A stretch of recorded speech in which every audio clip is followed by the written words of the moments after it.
Assalamualaikum warahmatullahi wabarakatuh. Selamat malam semua. Mungkin juga selamat pagi untuk teman-teman yang besok baru bisa melihat tayangan ini. Saya belum bisa tidur malam ini karena sepertinya saya harus menjelaskan ke teman-teman terkait banyak isu yang menerpa saya secara pribadi dan SPSI secara organisasi terkait PHK. Begini teman-teman, hidup saya ini cuma sekali. Kita ini hidup cuma sekali kan. Bagi saya sangat rugi dan membuat malu leluhur juga keluarga saya hanya karena saya makan 1 atau 2 juta uang pesangon dan mendapat fee ya dalam tanda kutip karena saya dianggap menyetujui hilangnya uang pesangon 15%. Saya dulu sebelum sekarang pernah hidup susah. Tapi saya nggak mau susah di akhirat. Hanya karena saya menikmati uang yang seperti dituduhkan. Seperti tadi yang saya ucapkan. Membuat SPSI dari tahun 2010 hingga sekarang itu tidak gampang. Apalagi di tengah badai COVID, pandemi, di tengah krisis global, di mana sampai saat ini gudang sepatu Adidas di Jerman masih belum kosong, masih penuh, belum laku-laku. Kalau nggak percaya nanti ada kabarnya. Dan juga karena persaingan dengan Jawa Tengah terkait dengan ongkos produksi yang jauh lebih murah dari Brebes. Ya, saya sebutkan aja. Karena memang kalau orang bisnis itu pasti cari untung. Mana mau pengusaha nyiptain usahanya rugi. Beruntung Allah Subhanahu wa Ta'ala masih membuat kita semua bertahan sampai hari ini di Panaruk Industri. Sebenarnya tidak etis kalau saya buka rahasia dapur sendiri. Dapur yang membuat SPSI sampai saat ini bisa kelihatan banyak uang, banyak kendaraan, dan banyak aktivitas. Perlu diketahui sekali lagi, pernah saya sampaikan, mobil pertama SPSI itu bukan dari iuran SPSI, bukan dari iuran anggota. Itu mobil saya beli dengan uang muka dan mengangsur hampir 1 tahun. Itu apa? Itu dari mana? Itu dari hasil jualan sepatu di Pasar Palem.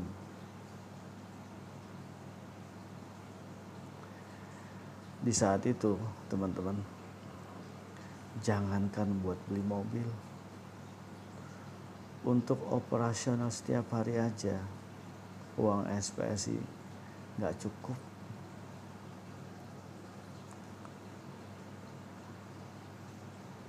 Ya, paham itu, nggak cukup. Tapi alhamdulillah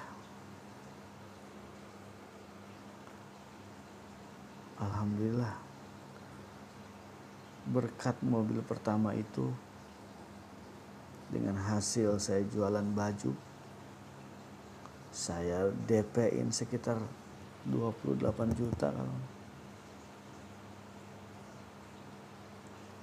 kita bisa banyak bantu anggota, kita juga bisa banyak bantu karyawan yang lain, hingga akhirnya anggota menjadi percaya, karyawan percaya. Akhirnya dengan mobil itu, berkah dari Allah, anggota SPSI jadi lebih banyak.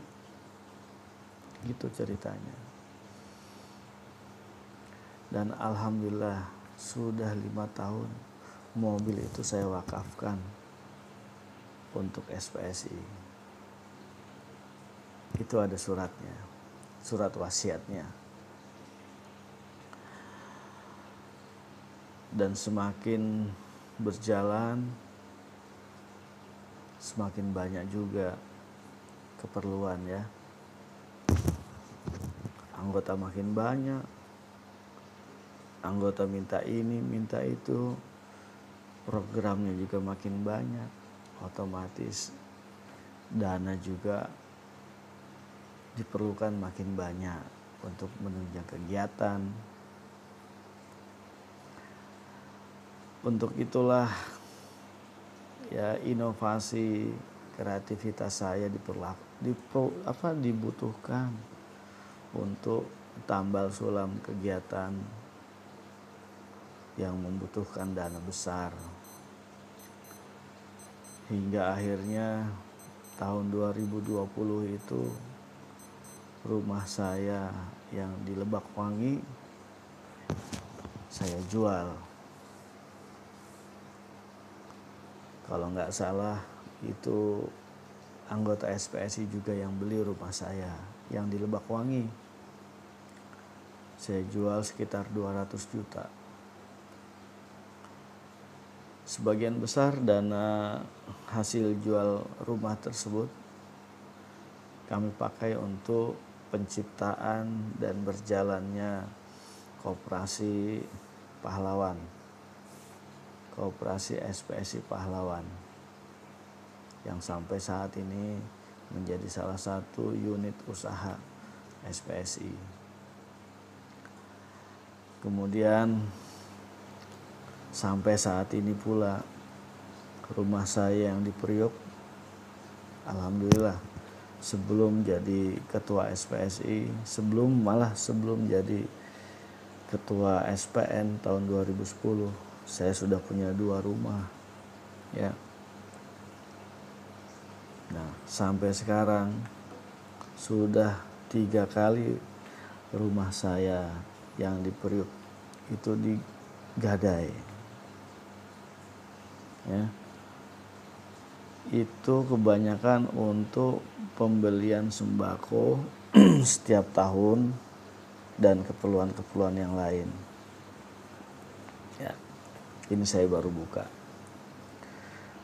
Dan alhamdulillah juga sebagai advokat, meski belum terkenal, adalah sedikit penghasilan dari profesi advokat.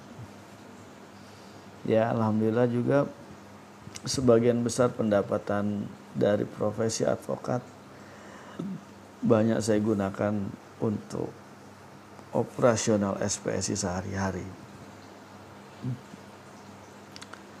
Lalu pertanyaannya, untuk apa itu semua saya lakukan?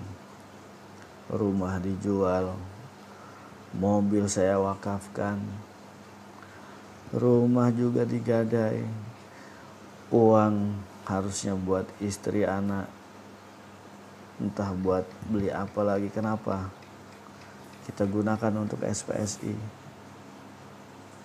Cuma satu, saya hanya ingin melihat SPSI menjadi serikat pekerja yang bisa melindungi dan menjaga teman-teman anggota SPSI beserta keluarganya. Alhamdulillah juga sudah nggak bisa kehitung dari anggota SPSI, dari keluarganya, bahkan dari masyarakat, bukan anggota SPSI pun kami bantu, kami layani. Ada yang sembuh, ada yang meninggal, banyak sekali. Kenapa saya lakukan itu?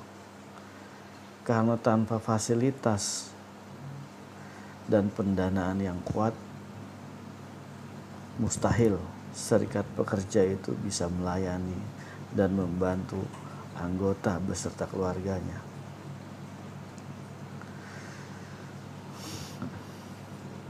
Alhamdulillah teman-teman, meski dari dulu sampai sekarang fitnah terhadap saya dan SPS itu tidak pernah hilang, tidak pernah berhenti. Saya tetap melangkah, karena buat saya yang terpenting, apa yang dituduhkan mereka itu tidak saya lakukan. Saya disebut Pinocchio, saya disebut anjing perusahaan, gak ada masalah. Yang penting saya tidak menjual kepentingan anggota. Melihat berseliwerannya fitnah terhadap saya dan SPSI,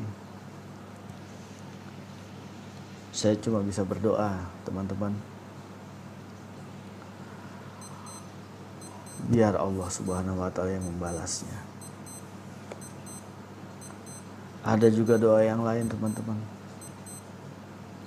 Semoga pabrik kita, PT Panarup Industri, tempat kita mencari nafkah untuk anak istri, untuk anak dan suami, serta keluarga yang lain, orang tua, ponakan, adik,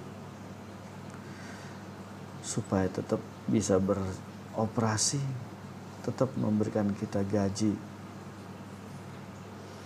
Dan semoga yang diisukan badai PHK tidak mengenai secara khusus kita, anggota SPSI.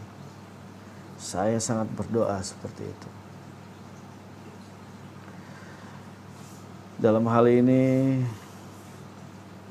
dengan statement saya ini, saya tidak ada maksud untuk membela diri ya. Tapi setidaknya dengan apa yang saya lakukan ini, hati saya menjadi lega, teman-teman. Entah informasi ini atau keterangan saya ini itu dianggap teman-teman bisa menjadi hal yang meyakinkan teman-teman, atau tidak sama sekali, bagi saya itu terserah teman-teman semua. Mau percaya mau tidak, saya kembali lagi kepada teman-teman. Yang penting sekali lagi, saya bicara apa adanya. Kiranya hanya Allah Subhanahu wa Ta'ala pelindung diri saya. Demikian yang bisa saya sampaikan. Wassalamualaikum warahmatullahi wabarakatuh. Terima kasih.